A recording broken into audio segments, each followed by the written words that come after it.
미국 경제 정상화 기대감에 코스피 지수가 3,200선에 근접했습니다. 남양유업이 오너 일가의 지분 매각 소식에 상한가에 직행했습니다. 수도권 저평가 지역의 키 맞추기가 이어지며 서울 수도권 집값이 꾸준한 상승세를 기록하고 있습니다. 정부가 다음 달 말 종료 예정이었던 승용차 개별 소비세 인하 조치를 연말까지 연장키로 결정했습니다. 센 경제라이브 시작합니다.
시청자 여러분 안녕하십니까? 센 경제라이브 서정덕입니다.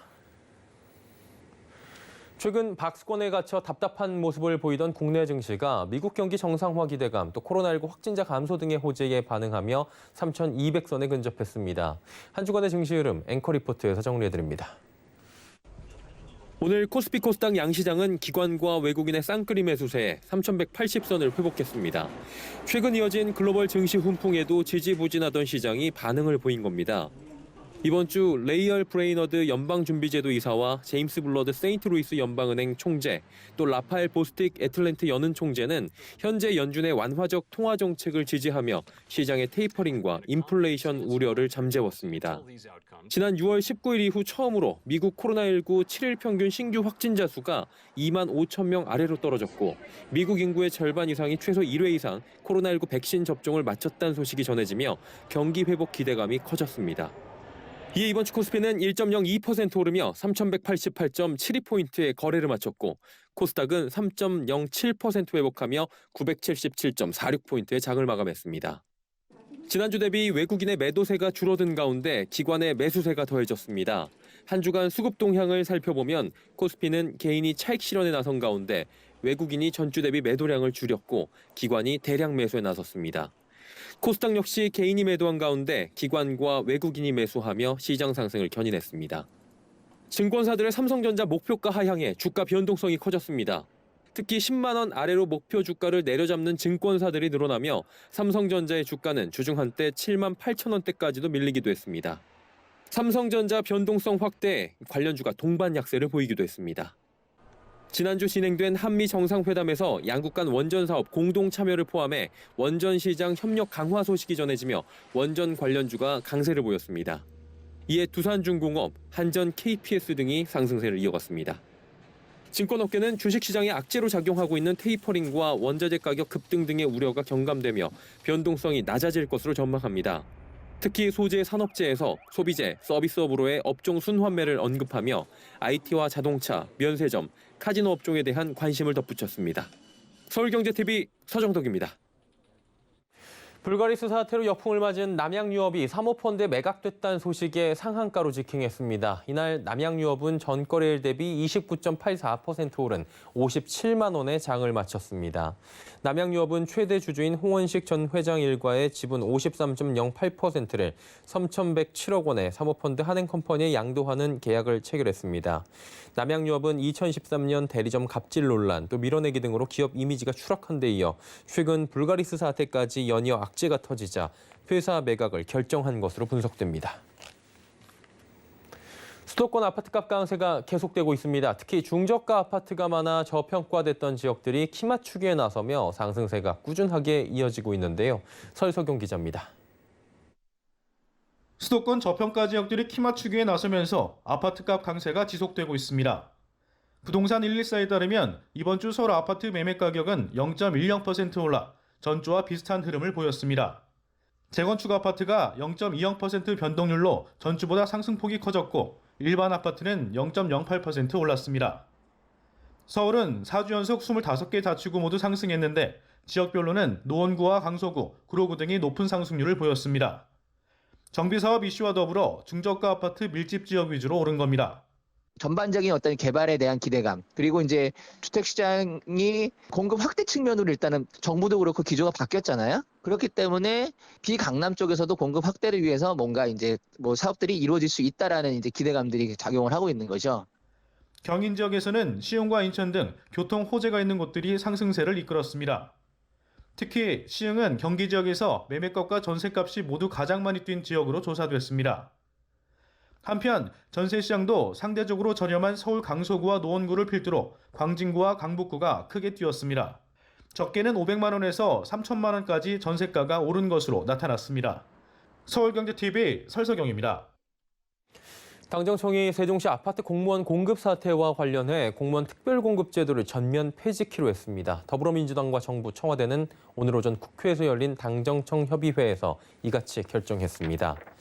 고용진 민주당 수석대변인은 국회 소통관 브리핑에서 당정청은 이전 기관 특별공급제도가 세종시 정주 여건 개선 등 당초 취지를 상당 부분 달성했고 지금 상황에선 특별공급을 유지하는 것이 국민들이 보기에 과도한 특혜라는 점에 인식을 같이 했다며 공무원 특공제도 폐지 이유를 설명했습니다.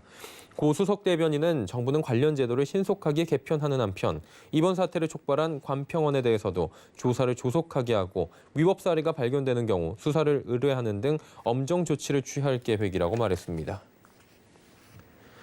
금리가 높은 햇살론 등 보증대출이 늘어나며 지난달 은행권 가계대출 금리가 소폭 오른 것으로 나타납니다.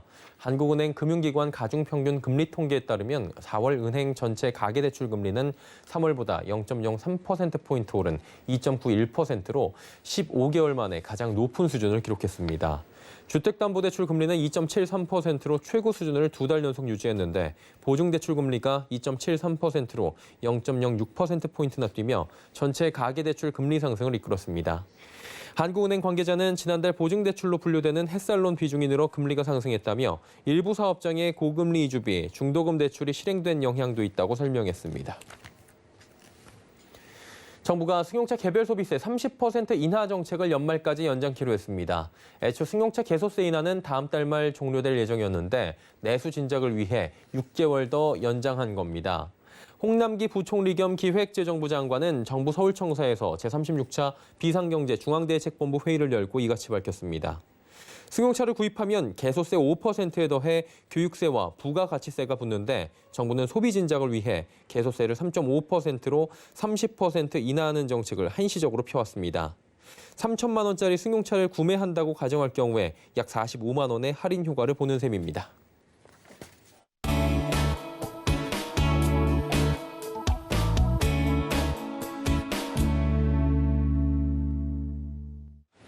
어제였습니다. 더불어민주당 부동산 특별위원회 주택시장 안정을 위한 공급, 금융, 세제 개선안을 통해 재산세 감면 혜택 받는 대상 가구 늘리겠다라고 밝혔습니다. 또 무주택자라면 주택담보대출을 더 받을 수 있게 해주겠다 이런 내용을 당론으로 채택했다고 하는데 자 과연 부동산 시장에는 어떤 영향을 주게 될지 부동산부 지혜진 기자와 분석해 보도록 하겠습니다. 나와 있습니까?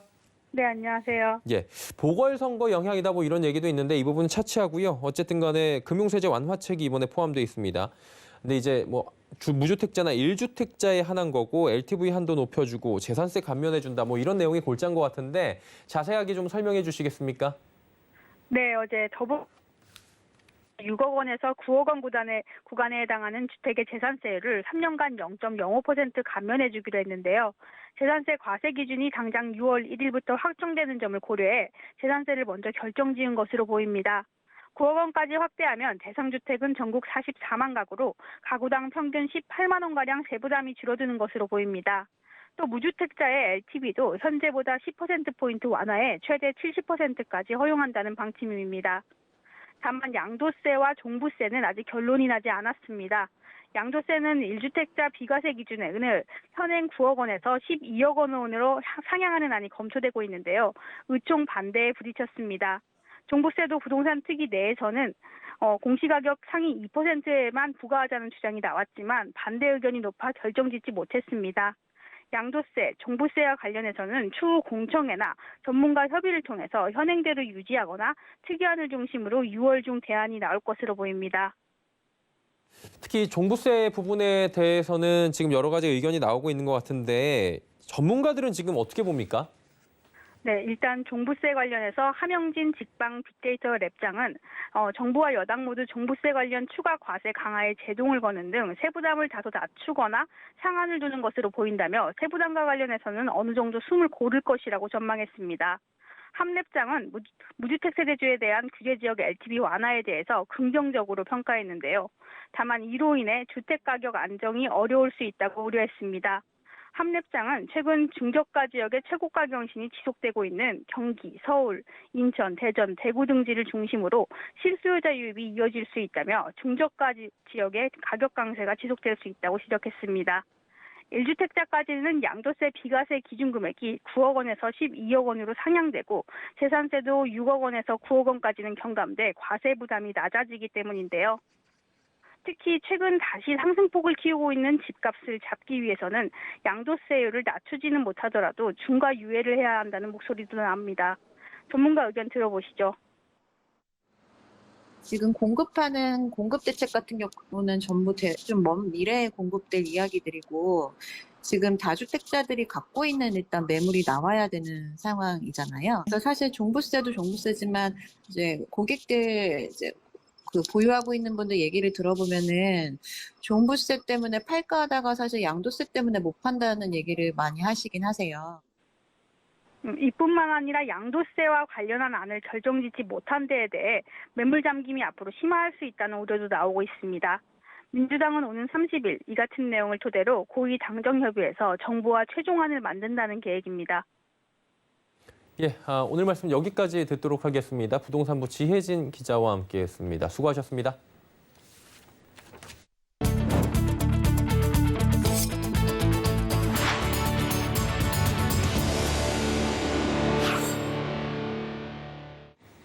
시중은행들이 암호화폐 거래소와는 거리를 두는 반면 가상자산 수탁 사업에는 속속 뛰어들고 있다고 합니다. 가상자산의 거래소 제휴 리스크가 너무나 크기 때문에 상대적으로 무난한 수탁 업무에 관심을 갖는 것으로 풀이되는데요. 정순영 기자입니다. 국내 주요 은행들이 지분 투자 등의 방식으로 가상자산 수탁 사업에 연이어 진출하고 있습니다.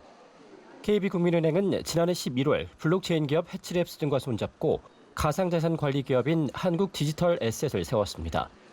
신한은행은 지난 1월 한국 디지털 자산 수탁에 전략적 지분 투자를 한 데 이어 2월엔 미국 디지털 자산 금융 서비스 기업 비트고와 업무 협약을 맺었습니다. 우리금융그룹 자회사 우리펀드 서비스도 최근 암호화폐 거래소 지닥을 운영하는 피어테크와 손잡고 가상자산 기업 회계 플랫폼을 내놓기도 했습니다. 은행들의 이 같은 움직임은 암호화폐뿐만 아니라 향후 디지털 자산의 수탁 시장을 선점하기 위한 조치로 풀이됩니다. 특검법에 따라 가상자산 거래소 사업자들은 고객 예치금을 따로 보관해야 하는 데다 중앙은행 디지털 화폐 등 다양한 디지털 자산 등장을 앞두고 있기 때문입니다. 반면 시중은행들은 암호화폐 거래소 제휴에는 회의적인 모습을 보이고 있습니다. 거래소들은 9월 24일까지 은행들과 실명 확인 입출금 계좌 발급 계약을 맺어야 하는데 현재 4개 대형 거래소만 가까스로 문턱을 넘을 것이라는 전망이 나오고 있습니다.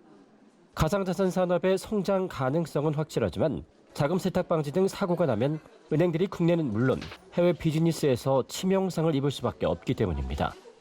일각에선 가상자산과 관련된 법안이 국회에서 잇따라 발의되면서 암호화폐에 대한 규제 체계도 점차 정리되지 않겠느냐는 분석도 나오고 있습니다.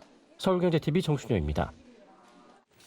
정부가 7월부터 보험 설계사 등 특수 형태 근로 종사자에게도 고용보험을 적용합니다.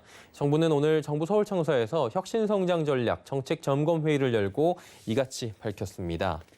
7월부터 고용보험이 적용되는 대상은 보험 설계사와 학습지 교사 등 12개 직종으로 내년 1월부터는 퀵서비스와 대리운전 플랫폼 종사자, 내년 7월부터는 기타 특고 직종까지 순차적으로 확대됩니다. 산재보험 적용 대상도 확대됩니다. 여러 사업장에서 일하는 특고도 산재보험을 적용받을 수 있도록 전속성 요건 폐지 법안을 올해 중 발의하고 불가피한 경우 외에는 보험 대상에서 제외되지 않도록 올 7월부터 적용 제외 사유를 엄격히 제한키로 했습니다. 영화관 업계가 영화 산업의 정상화를 위해 상영관 내 음식물 섭취 금지 정책을 재검토해달라고 호소에 나섰습니다. 한국상영관협회는 방역수칙에 의해 상영관 내 음식물 취식이 금지돼 영화관 운영에 어려움이 가중되는 상황이라며 이같이 밝혔습니다. 작년 영화관 매출은 2019년 대비 70% 이상 줄어들었습니다. 코로나19로 관람객이 급감한 가운데 매출의 20%에 달했던 매점 판매마저 막혀 실적 타격이 컸던 겁니다. 협회는 음식물 취식 허용 시 감염 우려에 대해 정부 지침보다 강화된 방역 활동을 지속 추진하고 있다며 지난해 1월부터 올 3월까지 영화 관람객 5,200만 명 가운데 단 한 건의 추가 감염 사례도 발생하지 않았다고 설명했습니다. 한국토지주택공사 LH가 이사 공급 대책의 차질 없는 시행을 위해 대책 점검 회의를 열었습니다. LH는 19만 6천 가구를 공급하는 도심 공공주택 복합 사업을 속도감 있게 추진하기 위해 선도사업 후보지를 대상으로 사업 설명회를 개최하고 사업 계획안을 수립하고 있습니다. 특히 8월까지 후보지 주민동의 10%를 확보한다는 계획입니다. 총 13만 6천 가구를 공급키로 한 공공정비 사업은 현재 주민설명회를 진행 중이고 공공 직접 시행 정비 사업은 후보지들을 대상으로 사전 컨설팅을 실시하고 있습니다. LH는 도시재생, 주거재생혁신 선도사업지의 연내 지구 지정과 연내 6천 가구 신축 매입 및 비주택 리모델링 공급도 차질 없이 준비하고 있다고 설명했습니다. 김현준 LH 사장은 이사 대책의 차질 없는 수행과 주택 공급 기관으로서 본연의 역할을 통해 국민의 신뢰를 회복하는 데 최선을 다하겠다고 밝혔습니다. 2억 원 기획재정부 1차관이 2차 추가 경정 예산안 편성 가능성에 대해 하반기 경제정책 방향을 준비하는 과정에서 세수 여건 변화와 하반기 재정 보강 필요성 등을 종합적으로 점검해 나갈 계획이라고 밝혔습니다. 2 차관은 오늘 정부 서울청사에서 열린 비상경제 중대본 회의 정례 브리핑에서 현재 거시경제 흐름에 대한 진단, 또 하반기 상황을 예측하고 경제 운용에서 어떤 부분을 보강할지 중점적으로 고민하고 있다고 설명했습니다. 이어 최근 예상보다 빠른 회복이 더 빠르고 강한 반등으로 이어질 수 있도록 내수 진작책, 수출, 투자 등 민간 활력을 높이는 지원책 등 경기를 뒷받침하는 데 역량을 집중하겠다고 밝혔습니다. 코로나19 이후 많은 인원이 한꺼번에 참여하는 대기업 신입 공채가 사라지며 청년들의 일자리 구하기는 더욱 어려워진 상황입니다. 기업들은 실무 능력을 중시하는 수시 채용을 더 선호하는 분위기인데요. 이런 가운데 준경력 사원급 실무 능력을 배양해주는 산학협력 프로그램이 취업난 속에 돌파구 역할을 톡톡히 하고 있다고 합니다. 김수빈 기자입니다. 백성문화대학교 스타셰프 협약반 출신의 진재환 씨와 박태용 씨는 지난해 외식산업계 채용 가뭄 속에도 대기업 계열 회사와 우수 중소외식업체 입사에 성공했습니다. 연암대학교 스마트팜 트랙 협약반 졸업생 김혜연 씨와 정승아 씨는 스마트팜 선도기업 파메이트에 취업해 채소 재배 업무를 담당하고 있습니다. 이들의 공통점은 학생과 대학 협력산업체 인사들이 함께하는 전문대 링크 플러스 교육과정을 거쳤다는 점입니다. 요리사가 되고 싶었지만 뭐 한식을 할지 중식을 할지 일식을 할지는 확실하게는 몰랐었는데 링크반에 들어오면서 제 진로를 확실히 찾았죠. 링크 플러스는 교육부의 산학협력 선도대학 육성 사업의 일환으로 대학과 기업이 협력해 현장 실무 중심의 교육과정을 제공합니다. 예를 들어 수성대학교의 생태 유아교육 전문가 양성과정은 20여 개 지역교육기관과 함께 실무 환경과 동일한 실습 환경을 조성했습니다. 2017년 시작된 링크 플러스는 그간 2만여 명의 학생이 교육과정을 이수했고 지역 중소기업과 국내외 대기업에 입사하는 등 성과를 보였습니다. 연안대학교의 경우 지난해 코로나19에도 불구하고 링크 플러스를 통해 취업에 성공한 학생 수가 전년 대비 2배 이상 증가했습니다. 기업의 고임난과 학생의 취업난을 해소하기 위해서 이 사업이 시작됐습니다. 이 링크 사업이 전문대학 직업교육의 모델이 되었으면 하는 그런. 전문대학 링크 플러스 사회 맞춤형학과 중점형 사업에는 지난해 기준 총 44개의 전문대학이 참여하고 있습니다. 여기에 3,500개 협약기업이 함께 지역과 기업 수요 맞춤형 인재 양성을 위한 394개의 교육과정을 개발 운영하고 있습니다. 서울경제TV 김수빈입니다.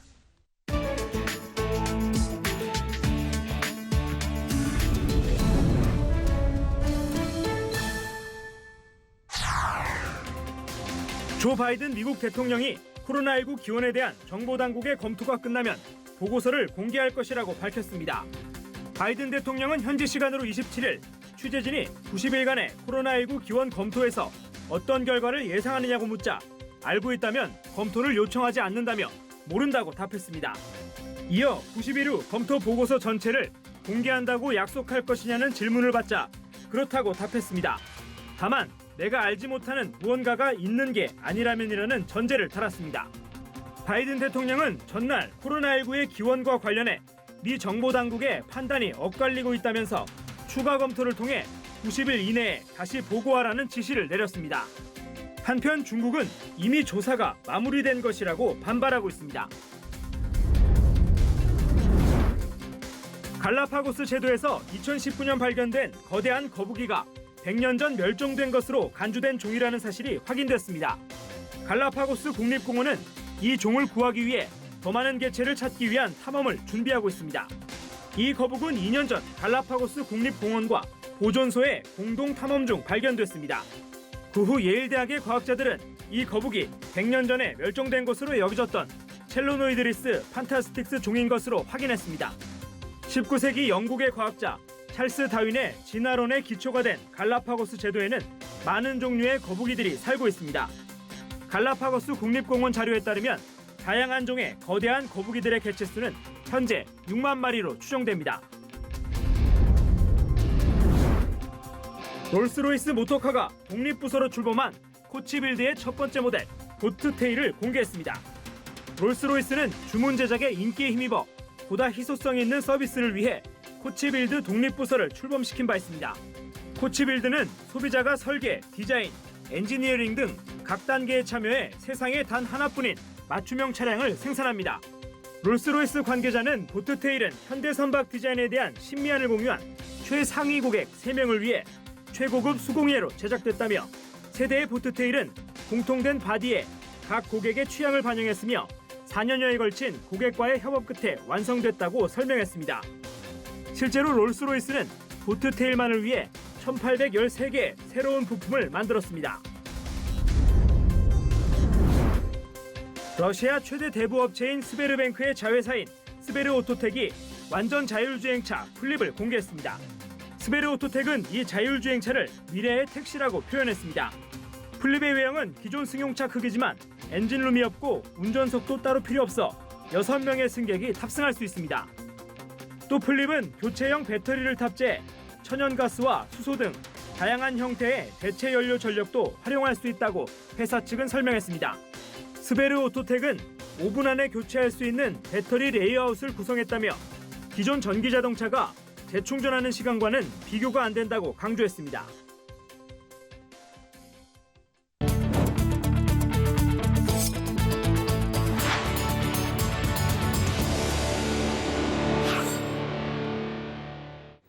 센 경제라이브 저희가 준비한 소식은 여기까지입니다. 건강한 주말 보내시길 바랍니다. 고맙습니다.